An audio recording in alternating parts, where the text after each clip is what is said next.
Yellow chicken అండి. ఈరోజు అయితే డ్రైగా చేసి చూపిస్తాను. రెసిపీ అయితే చూడండి. ఆయిల్లో ఉల్లిపాయ ఇంకా పచ్చిమిర్చి అండి, కొంచెం అల్లం వెల్లిగడ్డ పేస్ట్,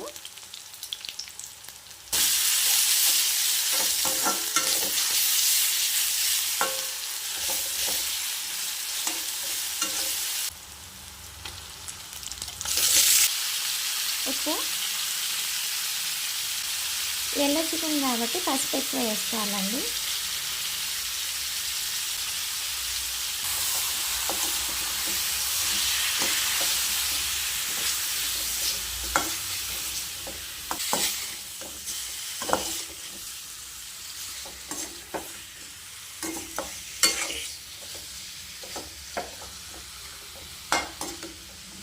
ఒక 10 మినిట్స్ బాగా ఫ్రై అవ్వాలి. ఇదిగోండి బాగా ఫ్రై అయ్యింది.